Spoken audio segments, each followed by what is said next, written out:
Welcome. Our town has plenty. Our town has plenty, Ladies, darling. thanks. And Absolutely. welcome to Bev Lee Harling, who's going to be speaking with us today. Aren't we lucky? Very lucky. Aren't I lucky? Come on. Stop that. Stop that. Shush. Yeah, thank you for coming down to, basically tell us what you've been up to. And we've been working together on and off over time, and you've met Patsy and Rack before at various points. It's one of those town things, isn't it? That I know everything too, so it's it's exactly. Yeah. That's why you bump into the same people, isn't it? Yeah, exactly. Usual suspects. Yeah. Always, yeah. And the last time I saw you, I think, was when you were performing at the stables for Hey Good Looking, your scratch performance. And it brought tears to the audience and joy and all sorts of things. And I really wanted to go and tinker with the strung up bits of smelted metal that you had Oh yeah, the hanging metal up. from my dad's foundry, yeah. So great. Wow. So Yeah. On an old coat rack. it was fantastic. No expense spared. Fantastic. Yeah. What's been happening since then? Ooh, oh gosh, I feel like I've just got lots of fingers in many different pies at the moment. There's like loads and loads of different projects happening, all kind of around the Hastings area, which is exciting.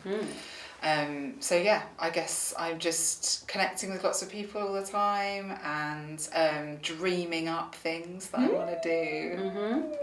And yeah, just working with a lot of people locally, which I love doing. Nice. It's the best thing about our town, isn't it? Yeah. How long have you lived here now? Because you've been there, back again, born here, right? Give us the yes, story. I was born in the Buchanan Hospital. Ah. Solid. Exactly. So I then I moved away when I was about 17, 18. I went to Brighton first, and then I went to London, and I stayed in London for ages and ages and ages. And then I came back, I think it must have been about 12 years ago. I can't believe it's been that long, actually. Yeah. But yeah, because my son's 14, and we moved, when he was about 1.5, actually, so 12, 13 years. Wow. Yeah. So you're a teenager-ish again. Yeah, basically, revisiting my teenage times, which were very big flares and like baggy jumpers and pendants and like long hair and like all that kind of thing. That was what was going on really when I was there. You are making an album, is that correct? I am. Right now? Yes. That's exciting? It is very exciting. Yeah? Yep, I got funding from Help Musicians, who have given me some money to make my album. The album is of Ploughing the Salt Sea, which was the show that I wrote all about my Hastings ancestry, and especially the female ancestry in the fishing community. And so I made that, I actually made that about 3 years ago, but and it was on at the stables, and then I brought it back last year, and so this year I'm doing a special event at the stables, it's called Behind the Washing Line. Ooh. And it's now my album launch. I like Are that. you going to come to that one? I'm definitely. I love the fact that it's called what it's called, because it conjures up so much. Yeah. When is it? It's the 20th of June. Yeah, so it's coming up soon. And so I am I'm making my album right now. As fast as I possibly can. Yeah. So it's ready in time. And it's been very interesting this time. I got funding because I decided, you free? Are you? Yes! I decided that, strange times as a musician at the moment to make any money out of your music. It's all been kind of devalued because of Spotify and stuff like that. Yeah. So I decided what I wanted to do is a little experiment. So I'm normally signed to a record label, the lovely Wawa 45s, who are based in London. But I decided to do something different this time. So with their blessing, I'm self-releasing. And I'm not going to make any CDs or vinyl. I'm going to make a series of postcards. Seaside postcards. Oh! Yay! Even more. Okay, you've got. And the really exciting part is I just actually found out today that judges' postcards are going to partner with me. No way. To make The original seaside postcards. Yeah. these fantastic. seaside postcards. Yeah. Oh, gorgeous. So there will be one musical postcard which will have a QR code on it, so you can buy that and you can download the album with that. And then I will also, so you can just buy that on its own, or you can get a set of postcards which have been lovingly made by a local postcard firm and me. And someone's going to say, why didn't someone do this before? maybe someone has, I don't know. No, I don't think they have. Oh, okay. No. The reason I thought about it was because I suddenly was thinking, when you're making music, where are people going to be able to buy it? Like, where in town can people buy it? So there's quite a few record stores here actually, which is great. Yeah. And obviously online as well. But then I just thought, but a postcard can go anywhere. Like, I could sell it in a gift shop, I could sell it in a bookshop, I could sell it so in a versatile. so I thought that might be quite fun, and I love the idea of a musical postcard. And, I love that. And seaside. I mean, seaside postcards are classic. They aren't are classic, Didn't I see a post of yours where you have millions of them on the floor? Was that your image, or was that something Yes, else? so also I'm working with May Dewsbury, who's helping on with the design front, and we had been talking about it, and then she found this beautiful box of old postcards that her mum had had, and she got them all out, and we were actually looking at them yesterday to look at how the designs are on the back and kind of figure out how we want it to be. So that's really exciting. Yeah. I like that.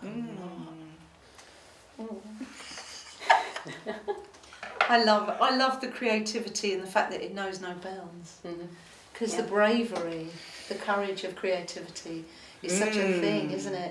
Well, I fancy doing this, so I'm going to do it. Yeah, we all have it, don't we? And I every time I do a creative project, I always learn more about myself and just how to just go for things. And people, what are you going to lose? Like, I contacted judges and I had no idea what they were going to say, and I thought they're probably going to be a bit like, who's this person? And they were amazing, and they're part sponsoring the cards. Fantastic.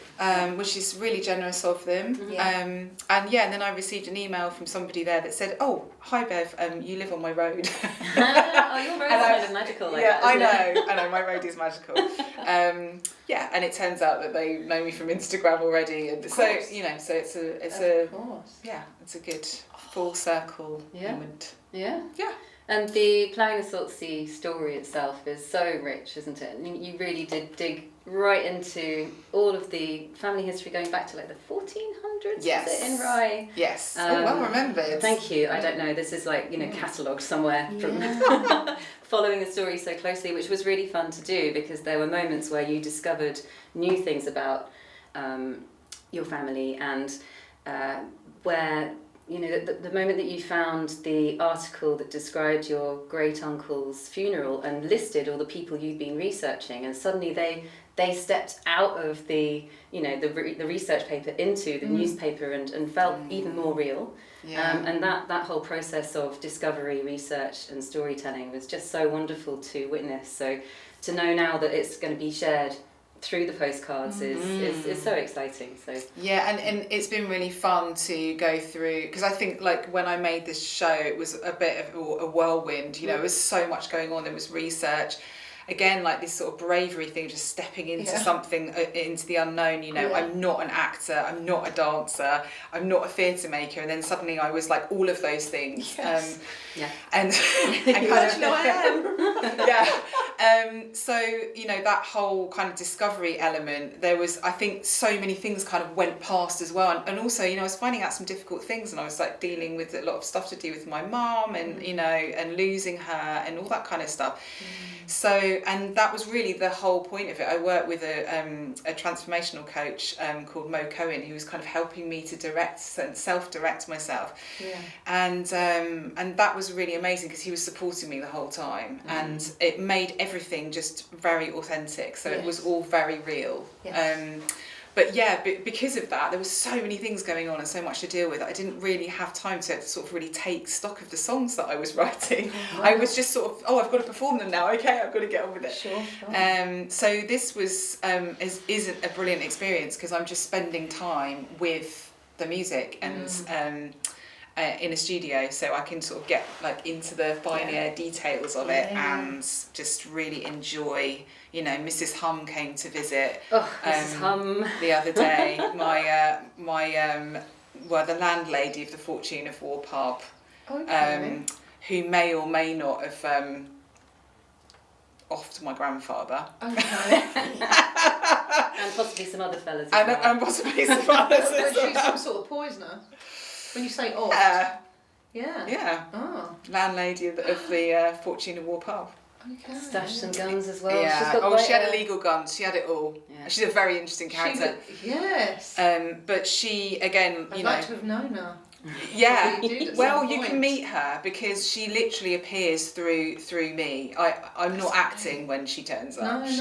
She You're wrote her channeling song. her. She visits, yes. She wrote her song. I just got some old glasses out and started playing them, and then the song just went whoop.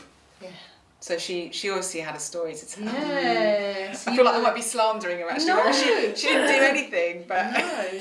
So you gave her a channel to come through to be able to tell her story.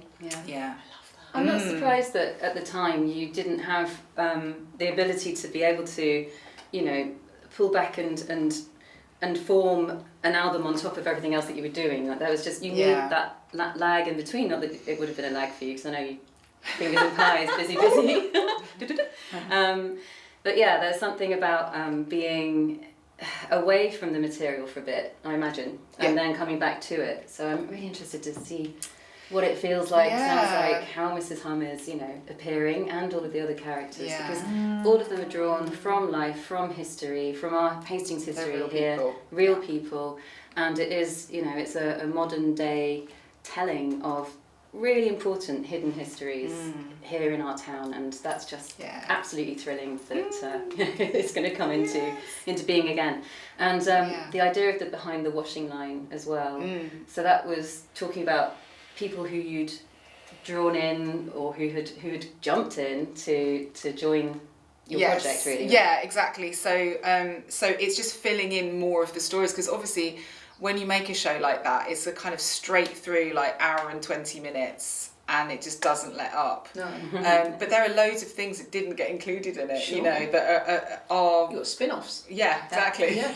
I've got a whole I see spider-grams coming out of you, kind of like, Oh my all goodness, these extras. Exactly. So Behind the Washing Line is going to be, I'm going to be singing songs from the album, but I'm also going to have a couple of people that I'll be interviewing. I'm going to have some special guest musicians who are going to come and play with me. I've also got I really want to show some of the amazing footage that Caitlin Locke shot of a beautiful woman called Violet Bailey, who's in her 90s, whose dad manned the local lifeboat that went out looking for my great uncle Louis, who was missing at sea. And we bumped into each other on Facebook, and the next minute I was talking to her, interviewing her. She was telling me all about Hastings' life from when she was a little girl, and you know, and remembered my great uncle Louis and my family. Did you record it? Yes, Great. I have it all.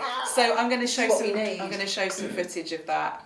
Fantastic. Yeah, and there's something beautiful, isn't there, as well, about just having an archive. I'm sure people do. It would be nice to pull kind of archive materials together of people being interviewed who can remember these times. Well, they talk often across the Facebook pages. I watch them having these conversations. Oh, this and this and this. Do you remember? Do you remember? Do you remember?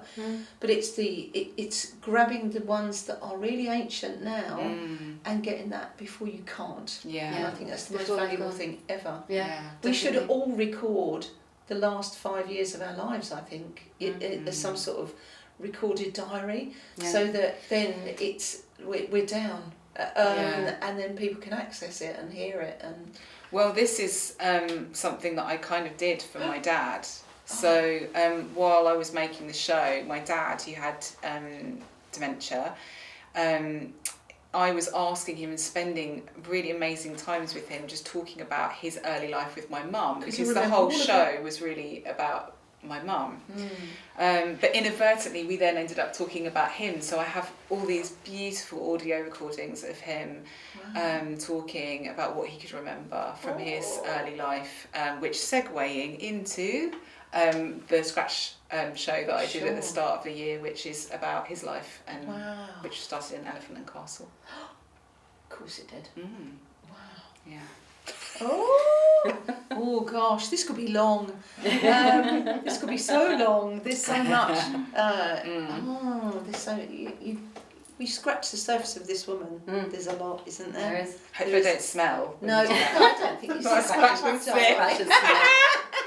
and there she goes again. There's a new I hadn't thought about that. Yeah, it's a whole new there's a new range of postcards. It is, and oh stop. Oh, smells of the fishing It's so fleet. evocative. A bit of old rope. Yes. Lovely. The smell of they call it ozone. I don't know if it is ozone. Whatever it is that you smell when the seaweed is baking in the sun, and you go, oh, that lovely. He hates it.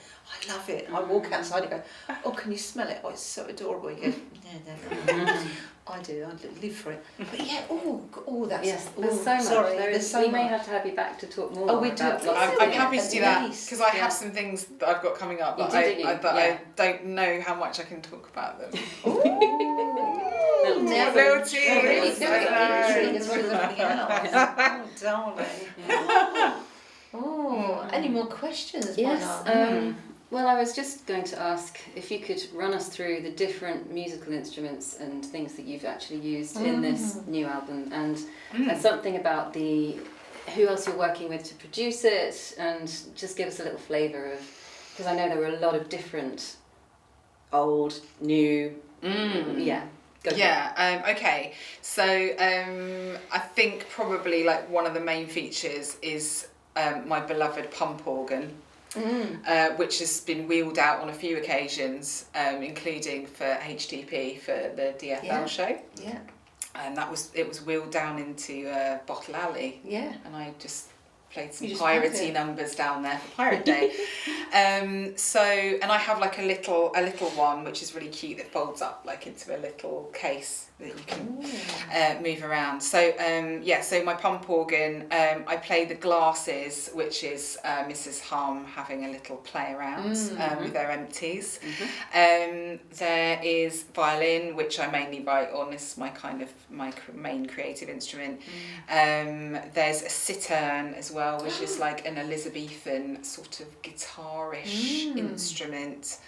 And my voice. Also, that's an important part of the show as well, is there are things that have absolutely no instruments. So it's just voice, as my ancestors would have done in the pubs in Hastings, and they would have just... They'd have sung it out. They'd have just got up out of nowhere over a pint and just started singing a song, and everybody would have been weeping or joining in or... adding a harmony.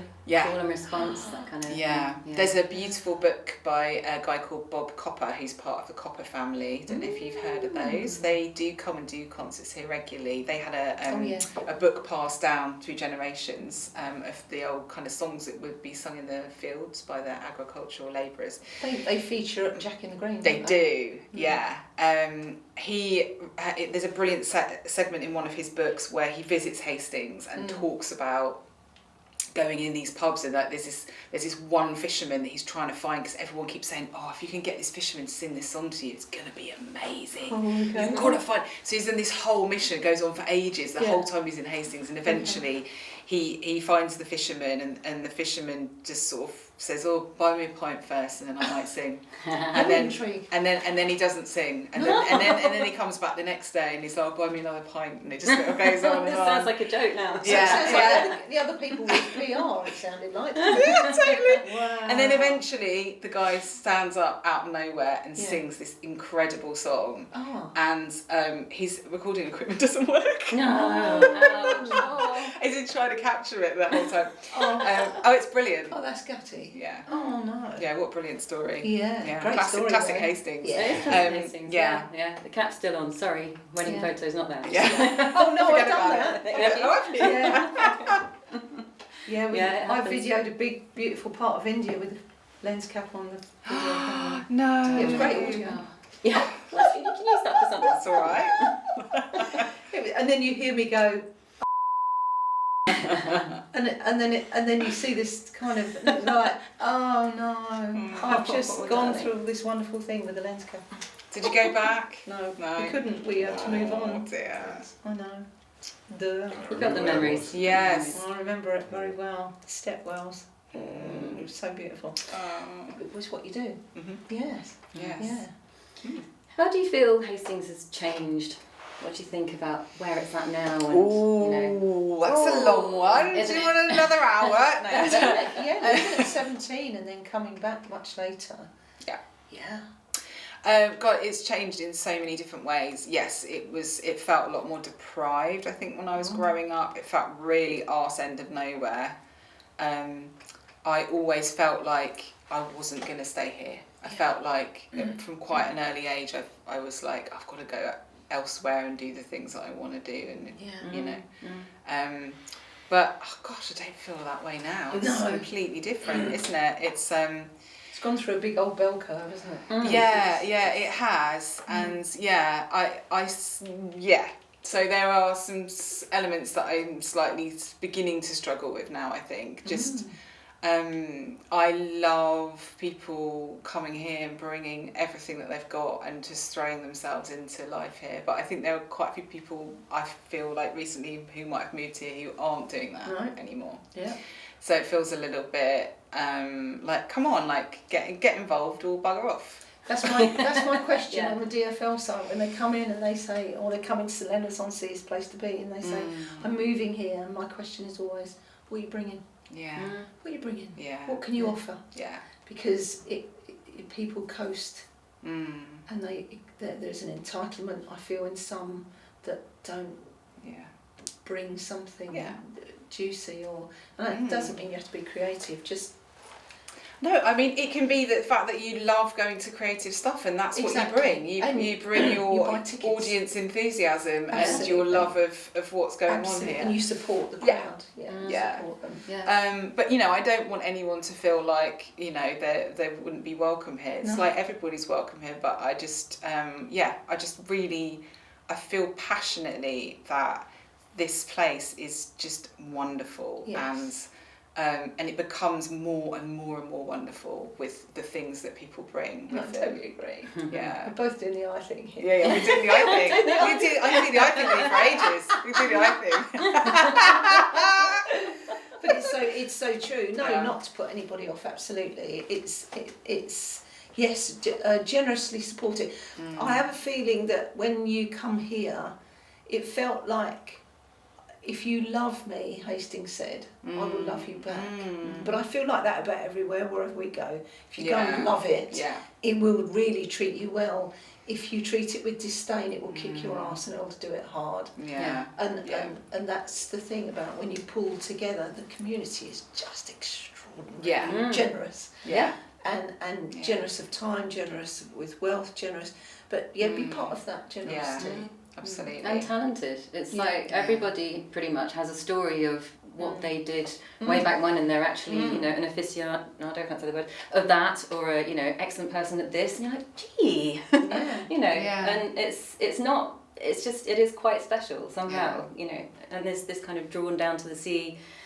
And really easy to connect as well. Really easy. People. Yeah, I've witnessed that, like down, as you're walking along the front, and then I heard this couple like talking to another woman saying, well, it looks like we're stalking you now, as they're all queuing up for coffee, and then they introduce themselves, and it's like, that's so lovely, rather than just like, which you might get in London or something. This is a conversational opening. This is where we start chatting, and this is where we swap numbers, and this is where we meet for dinner. This is where we go to the theatre, and this is where we turn up. Oh my God, we're both. And you end up with that wonderful, and then you make friends and your crew. Really. Yeah. I love it, and I mean, even yesterday, you know, when it was absolutely down, wasn't it?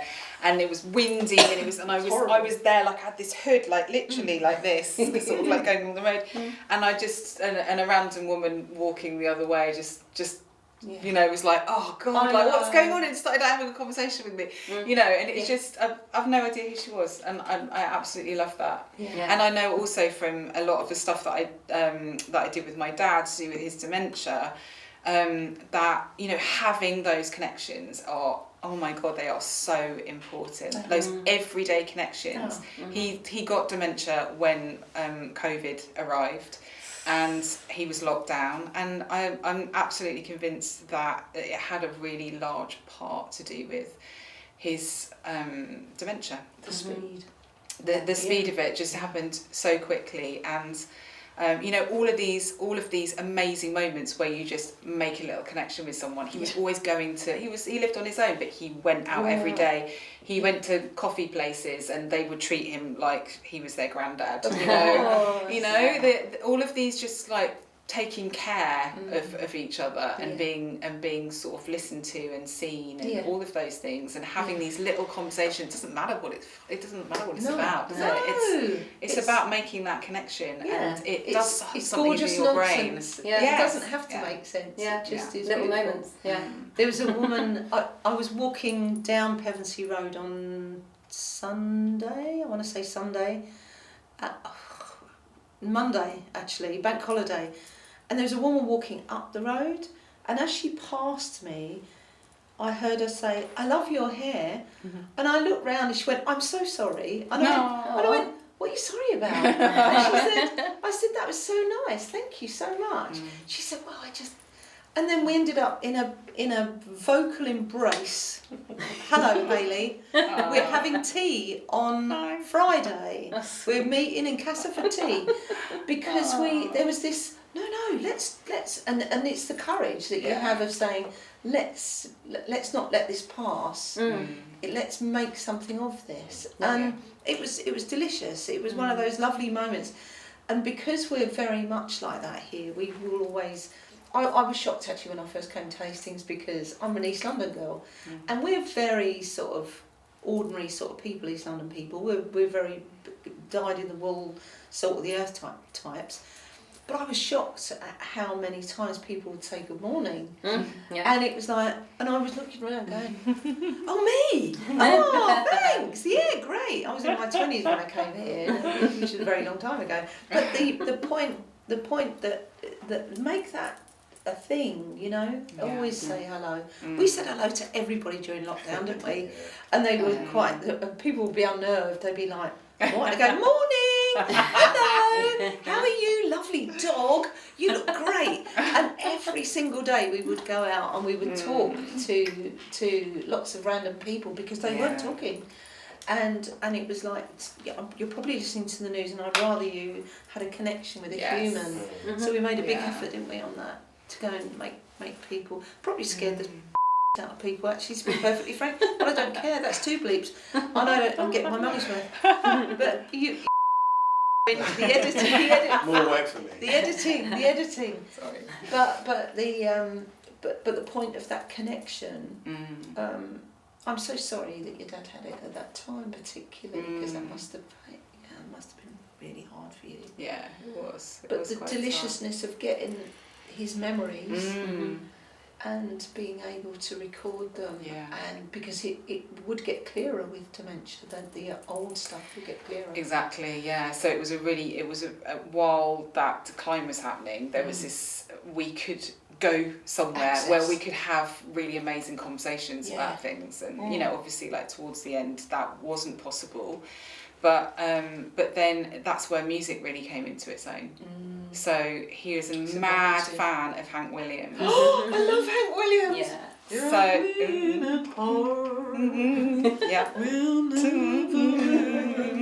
Yeah. Oh my God. Yes, I love them too.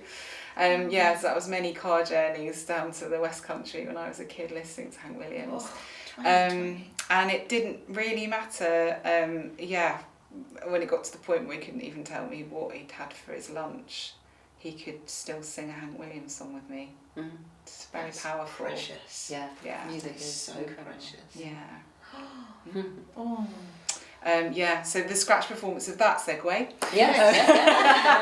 You're supposed to be doing the segues, aren't you? I don't think I'm supposed to be doing that. I'm still in Hank. Go on. Oh, okay. Oh, I know. It's dreamy.